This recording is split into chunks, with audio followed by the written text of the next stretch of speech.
Good afternoon, everyone. I'm Liparini Jonathan, and the question that I would like to tackle is why did the Bretton Woods system collapse in the 1970s?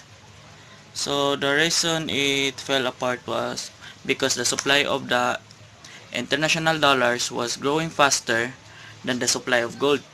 So, this happens because of the US trade, the fights, but also because they lent dollars into excess to the foreign nations to finance development. But as a supply of dollars started to get much larger than the stock of gold that the US held, it started to put pressure on the dollar exchange rate with gold. Because, for example, this is the gold, and this is the dollar, and the other currency in the world. So, from, for example, the pesos to dollar, then dollar to gold. So that's the way they exchange. So when the, let's say, we could have you know we could have revalued gold, but we didn't until it was too late. When countries started demanding payments in gold instead of dollars, the Nixon chose to end convertibility into gold. This ended the Bretton Woods system and began the era of floating exchange rates, which we still are in today. That's all. Thank you. Pleasant day, everyone.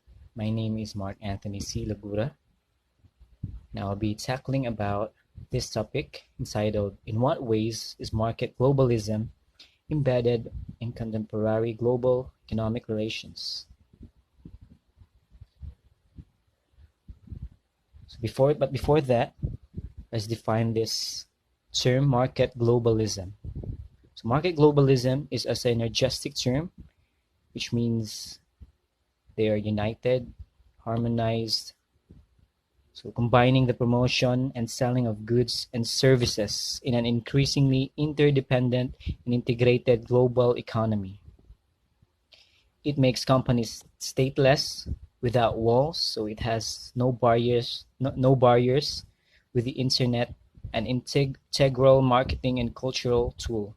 Because of globalism, market globalism, perhaps because of this, there is no boundaries.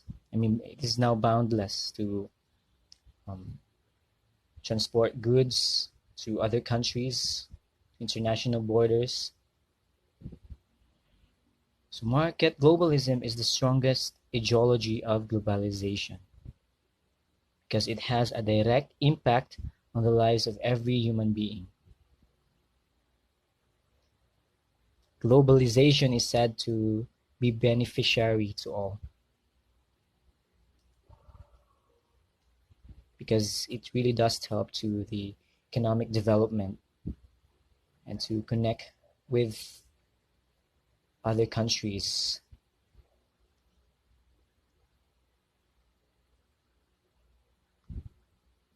Next is about the contemporary global economic relations. So, global economy refers to the interconnected worldwide economic activities that took place between multiple countries. Because of global economy, there is an interconnection between among international borders, like what I said about transporting goods and services, like the maritime industries.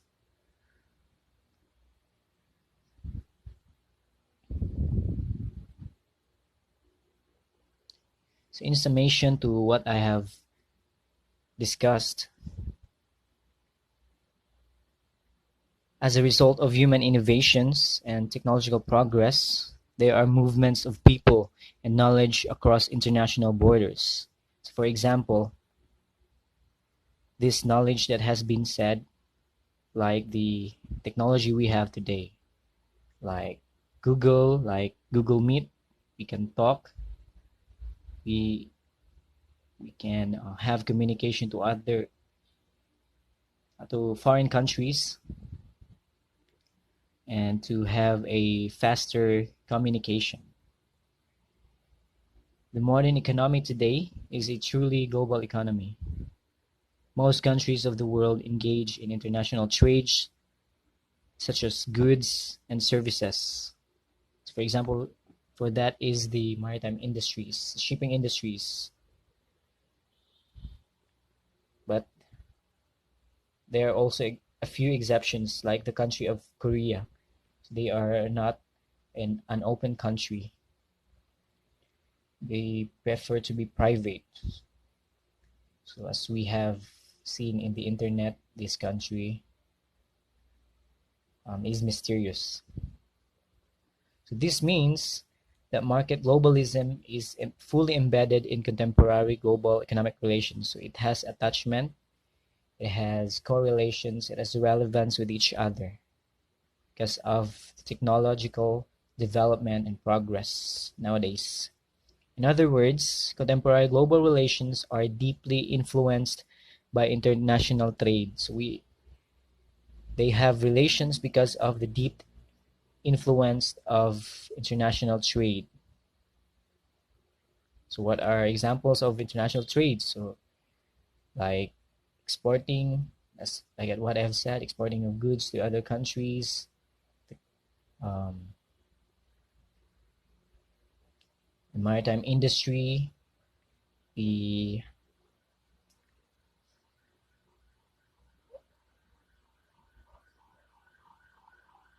and so on and so forth.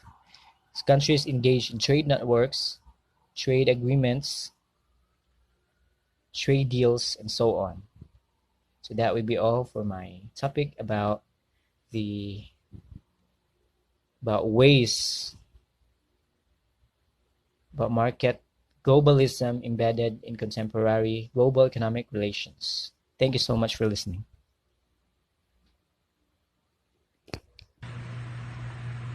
My name is Carol Jude Roldan Asio. This is my answer for the Bretton Woods system. What does the Bretton Woods system do? It created a collective international currency exchange regime and lasted for the mid-1940s to 1970s. So what is regime? Sa politika, ang usa ka rehimeno sa usa ka porma sa gobyerno hugpong sa mga lagda, kamatasan sa kultura o sosyal, ug uban pa nga nagkontrol sa pagpadagan sa usa ka gobyerno o institusyon ug ang mga pagsulti sa sosyedad. The Bretton Woods system, it requires the currency pegged to the US dollar, which was the peg turned into piece of gold. Second, the World War background of Bretton Woods system. The 10 major countries in the world that suffered because of World War I. It is the Great Depression of the people in 1930s and the World War II. The countries are Germany, Brazil, and the economies of Southeast Asia were depressed by early 1929. The economies of Poland, Argentina, and Canada were contracting, and the US economy followed in the middle of 1929. Why? Because of the fear of the resurgence of lack of cooperation among the nation states, political instability, and economic turmoil, especially in the World War II. Second, a reduction of barriers to trade and free the flow of money. Third, among the nations are become the focus to restock the world economy and global financial stability. That's all. Thank you.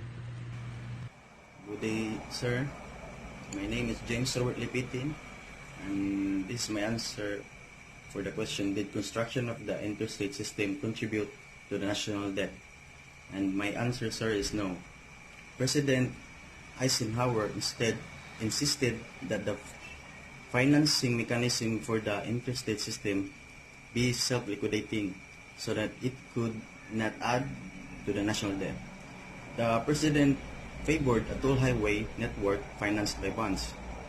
The revenue was credited by the Department of the Treasury to the Highway Trust Fund establishment and under the Federal Aid Highway Act of 1956.